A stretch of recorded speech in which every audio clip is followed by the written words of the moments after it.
كتب عليكم القتال وهو كره لكم وعسى أن تكرهوا شيئا وهو خير لكم وعسى أن تحبوا شيئا وهو شر لكم والله يعلم وأنتم لا تعلمون.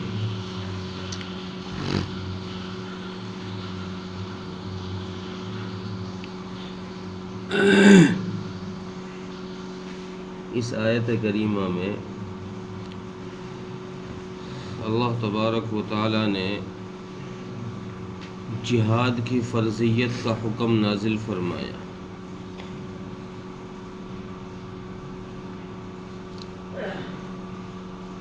اور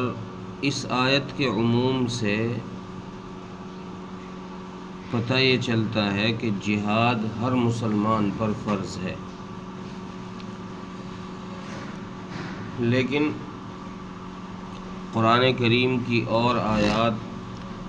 اور نبی اکرم صلی اللہ علیہ وسلم کی احادیث سے یہ ثابت ہوتا ہے کہ ہر وقت جہاد فرض عین نہیں ہے بلکہ فرض کفایہ ہے. ہاں، اگر کوئی وقت ایسا آ جائے کہ کافر مسلمانوں پر چڑھائی کر دیں اور مسلمانوں کی جماعت اتنی بڑی ہو کہ ان کا مقابلہ نہ کر سکے، ڈر یہ ہو کہ یہ شکست کھا جائیں گے، تو اس وقت میں وہاں کے آس پاس کے ہر مسلمان پر جہاد فرض ہو جائے گا کہ وہ جائیں اور ان سے جا کے مقابلہ کریں. ایسی صورت کے اندر کہ جب کوئی کافر کسی ملک پر کسی علاقے پر چڑھائی کر دیں اور جہاد فرض ہو جائے، تو ایسی صورت میں ایسے شخصوں کے لیے کہ جن کو کسی سے اجازت لینی پڑتی ہے، جیسے کہ کسی شخص کے والدین زندہ ہیں، تو اگر فرض عین جہاد نہیں ہوا ہے تو اس شخص کو جہاد میں جانے کے لیے اپنے والدین سے اجازت لینا ضروری ہے. اسی طریقے سے اگر کوئی شادی شدہ ہے تو اس شادی شدہ کو جہاد میں جانے کے لیے اپنی بیوی سے اجازت لینا ضروری ہے. یا اسی طریقے سے اگر کوئی آدمی مقروض ہے، قرضے میں ہے اور وہ جہاد میں جانا چاہتا ہے، تو پھر اس کو ان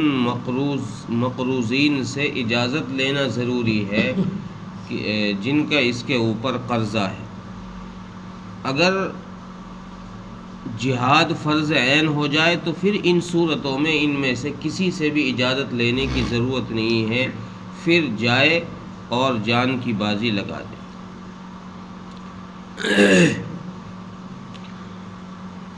چونکہ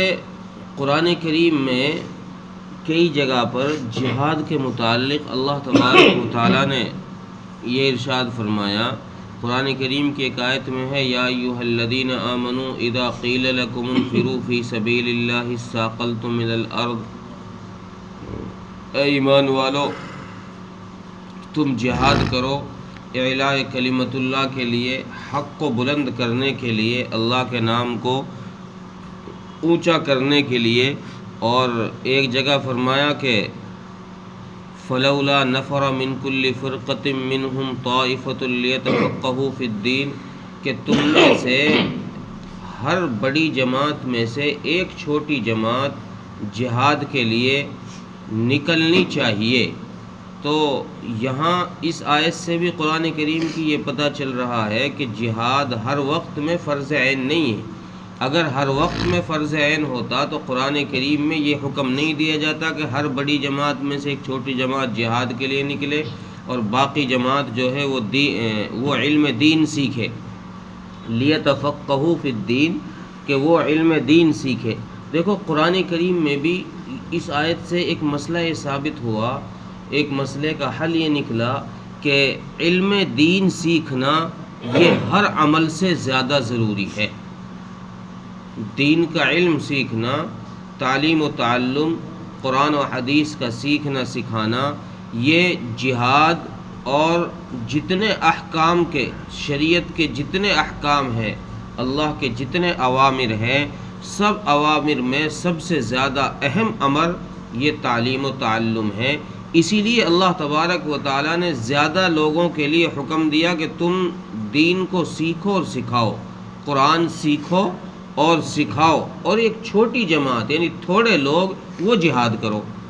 وہ اللہ کے نام کو بلند کرو۔ اب ہم یہ سمجھتے ہیں کہ نہیں جی یہ دین سیکھنا سکھانا ہی نہیں ہے، تعلیم و تعلم جو ہے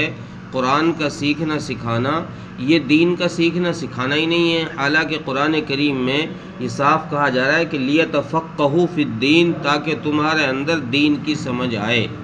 اگر پڑھو لکھو گے، قرآن کا علم ہوگا، حدیث کا علم ہوگا، تو ہی سمجھو گے کہ یہ دین ہے یا نہیں ہے۔ اور اگر قرآن و حدیث کے علم سے کورے رہے، خالی رہے، تو پھر تمہیں پتہ ہی نہیں چلے گا کون سی بات دین ہے، کون سی دین نہیں۔ تو قرآن کریم کی ان آیات سے اور احادیث سے بھی، کئی احادیث میں ہے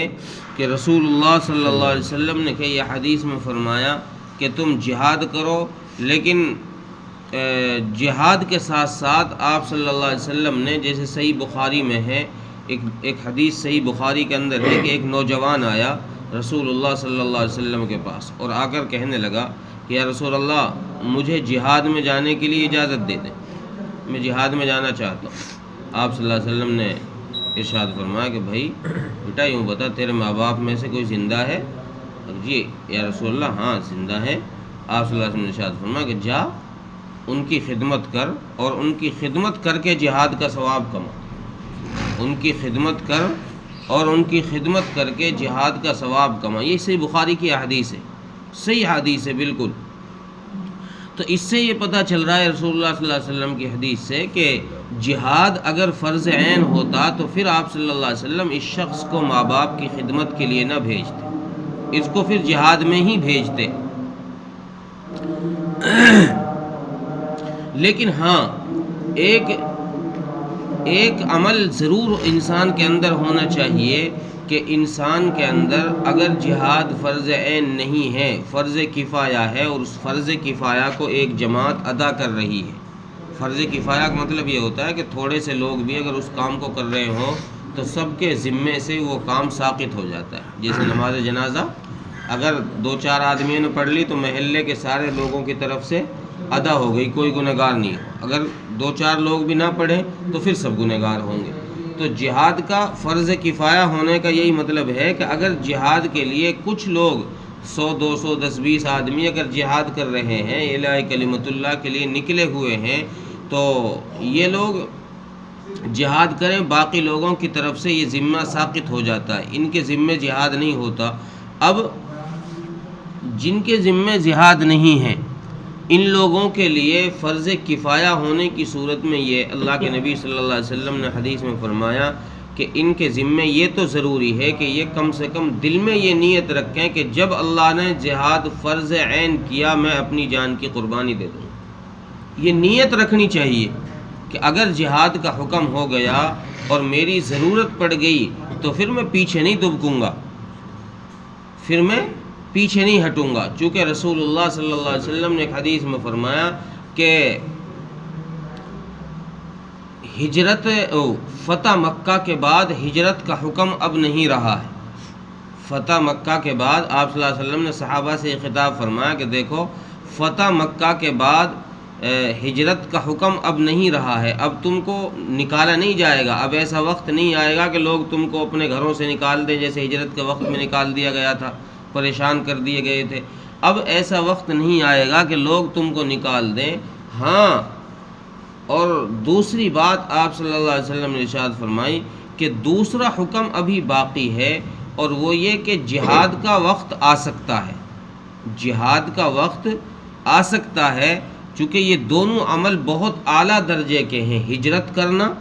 اور جہاد کرنا، یہ دونوں عمل بہت اعلیٰ درجے کے ہیں۔ تو آپ صلی اللہ علیہ وسلم نے صحابہ کو یہ ترغیب دی کہ دیکھو ہجرت کا حکم تو اب آئے گا نہیں، اب ایک حکم بچا ہے جہاد کا، اس جہاد کے لیے بھی ابھی جہاد چونکہ فرض عین نہیں ہے، فرض کفایہ ہے، تو جب فرض کفایہ ہے تو پھر آپ صلی اللہ علیہ وسلم نے ارشاد فرمایا کہ فرض کفایہ کی صورت میں تم اپنے اندر یہ نیت پیدا کر لو، یہ نیت رکھو کہ اگر جہاد فرض عین ہوا تو میں اپنے آپ کو پیچھے نہیں رکھوں گا، میں اس کے لیے سب سے آگے نکلوں۔ تو قرآن کریم کی اس آیت سے یہ جہاد کی فرضیت ثابت ہو رہی ہے، اور جہاد کی فرضیت کے لیے جمہور علماء کا متفقہ فیصلہ ہے کہ جہاد فرض عین نہیں ہے، فرض کفایہ۔ جہاد فرض عین نہیں ہے، فرض کفایہ ہے۔ اب یہاں اس آیت میں آگے ایک حکم اور دیا جا رہا ہے، حکم نہیں، ایک ترغیب اور دی جا رہی ہے کہ چونکہ جہاد میں جان کی بازی لگتی ہے، شہید ہونا بھی پڑ سکتا ہے، جانی نقصان بھی ہونا پڑ سکتا ہے، مالی نقصان بھی اٹھانا پڑ سکتا ہے، تو آگے اللہ تبارک و تعالیٰ نے فرمایا کہ عسیٰ ان تکرہوا شیئا وہو خیر لکم، کہ دیکھو بہت ساری چیزیں، ہر چیز جو تم کو اچھی لگے یا جو تم کو صحیح لگے وہ صحیح نہیں ہو سکتی۔ جو تم کو صحیح دکھ رہی ہو اور تم اس کو صحیح سمجھ رہے ہو، وہ ایسا نہیں ہو سکتا کہ وہ صحیح ہی ہو۔ تمہارا سوچنا اور تمہارا سمجھنا یہ بالکل 100% صحیح نکل آئے گا، ایسا نہیں ہے، بلکہ اللہ فرمانے کہ بہت سی دفعہ ممکن ہے یہ بات کہ جس چیز کو تم اپنے لیے برا سمجھ رہے ہو سکتا ہے اس چیز میں تمہارے لیے کوئی بہتری ہو، کوئی بھلائی چھپی ہوئی ہو۔ اور پھر آگے فرمایا کہ ہو سکتا ہے جس چیز کو تم اچھا سمجھ رہے ہو کہ یار یہ کام کروں گا میں تو بہت نفع ہوگا، بہت اچھی ہوگا، بہت فائدہ ہوگا، ہو سکتا ہے جس کام کو تم اچھا سمجھ رہے ہو اس کام کے آخر میں، اس کام کے اینڈ میں رزلٹ اس کا تمہارے لیے برا نکلے۔ چونکہ جہاد میں جان کی بازی لگانی پڑ سکتی ہے، اس لیے اللہ نے فرمایا کہ ہو سکتا ہے تم کو یہ جہاد کا حکم برا لگے، تم کو یہ گراں محسوس ہو کہ یار کون جائے گا، کبھی ہاتھ کٹے، کبھی پیر کٹے، کبھی گردن کٹے، اس میں تو نقصان ہی نقصان ہے۔ اللہ فرمانے کہ یہ تمہیں بظاہر ہو سکتا ہے برا دکھائی دے، لیکن رزلٹ اس کا وہ مرنے کے بعد تمہیں پتہ چل جائے گا کہ اس پہ اجر کیا ہے۔ اور بہت ساری چیزیں وہ ہیں جو تم کو بھلی معلوم ہوتی ہیں، یعنی جیسے جہاد کا فرض عین کا حکم ہوا اور تم کو بھلا یہ اچھا یہ لگ رہا ہے کہ یار گھر پر رہو، بیوی بچوں کے ساتھ میں اپنے کاروبار کو دیکھو کتنا نفع ہو جائے گا، سب لوگ چلے جائیں گے، میں اپنا کاروبار چلاؤں گا، تمہیں یہ نفع دکھائی دے رہا ہے، لیکن تمہیں مرنے کے بعد پتہ چل جائے گا کہ اس کا تمہارے لیے کتنا بڑا نقصان ہے۔ تو اللہ تبارک و تعالیٰ نے یہاں یہ مسئلہ سمجھایا کہ جہاد تم پر فرض کیا گیا ہے، اس جہاد کی فرضیت کو تم اپنے حق میں بہتر سمجھو، چونکہ اللہ تبارک و تعالیٰ نے یہ تمہارے لیے فرض کیا ہے، اور اللہ سے بہتر کسی چیز کا کوئی بھی جاننے والا نہیں۔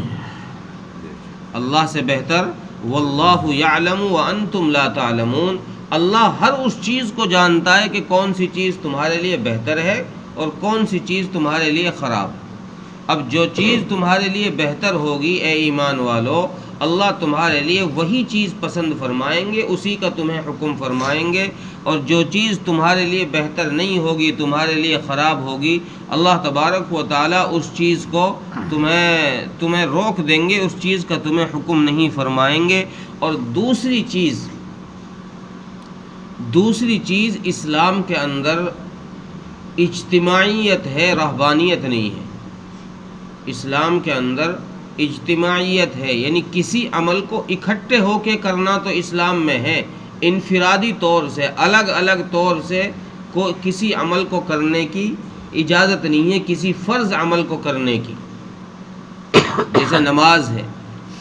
نماز کو اکیلے پڑھنے کی اجازت نہیں ہے، حج ہے، اکیلے کرنے کی اجازت نہیں ہے، اجتماعی شکل میں سب لوگ کیا کریں۔ یا اسی طریقے سے اس سے ایک دوسرا حکم یہ بھی ثابت ہوا کہ اسلام کے اندر جہاد جیسا عمل ہے تو اس عمل کو پھر فرض عین کی صورت میں اکیلا کرنے کی اجازت نہیں ہے، اجتماعی کے ساتھ کرنے کی اجازت ہے، چونکہ ایک سفر میں ایک مرتبہ رسول اللہ صلی اللہ علیہ وسلم کے ساتھ کچھ صحابہ کرام تھے، سفر میں کہیں تشریف لے جا رہے تھے، راستے میں کسی پہاڑ سے ان کا گزر ہوا، صحابہ کرام کا گزر کسی پہاڑ سے ہوا، اس پہاڑ پہ ایک جگہ کچھ سبزہ دیکھا، ہریالی دیکھی، پانی وغیرہ بھر رہا ہوگا، تو ایک صحابی نے رسول اللہ صلی اللہ علیہ وسلم سے اجازت طلب کی کہ یا رسول اللہ، میرا جی یہ چاہتا ہے کہ ہم جس کام کے لیے جا رہے ہیں اس کام کو چھوڑ کر میں یہاں تنہائی میں رہبانیت اختیار کر لوں، میں یہاں اس گھپا میں بیٹھ جاؤں، اس غار میں بیٹھ جاؤں میں، اور یہاں بیٹھ کر اکیلا اللہ اللہ کرتا رہوں، اپنا اللہ سے تعلق اپنا جوڑ لوں۔ تو آپ صلی اللہ علیہ وسلم نے ارشاد فرمایا یہ رہبانیت ہے اور یہ یہودیوں کا طریقہ ہے، میں اس یہودیت کے طریقے کو جو ان کے اندر تھا اس کو پھیلانے کے لیے نہیں آیا، میں اپنے اس دین کو پھیلانے کے لیے، عام کرنے کے لیے آیا ہوں جو شریعت اللہ تبارک و تعالیٰ نے مجھے دی ہے، اس لیے اس رہبانیت والے عمل کو چھوڑو اور ہمارے ساتھ اجتماعی عمل میں ہی شریک رہو،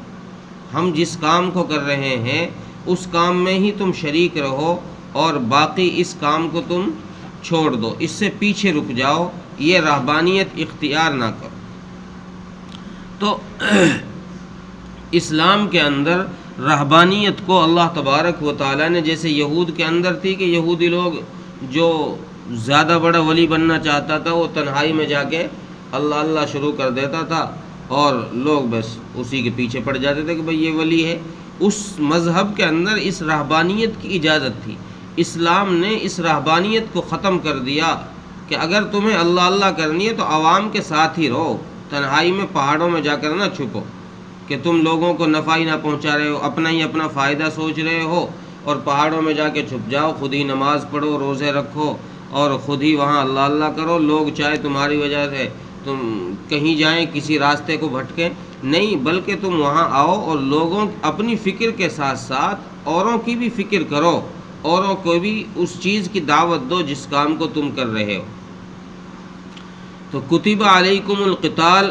وہو کرہ لکم، تم پر جہاد کو فرض کیا گیا ہے، وہو کرہ لکم، حالانکہ وہ تم کو ممکن ہے وہ تم کو برا لگے،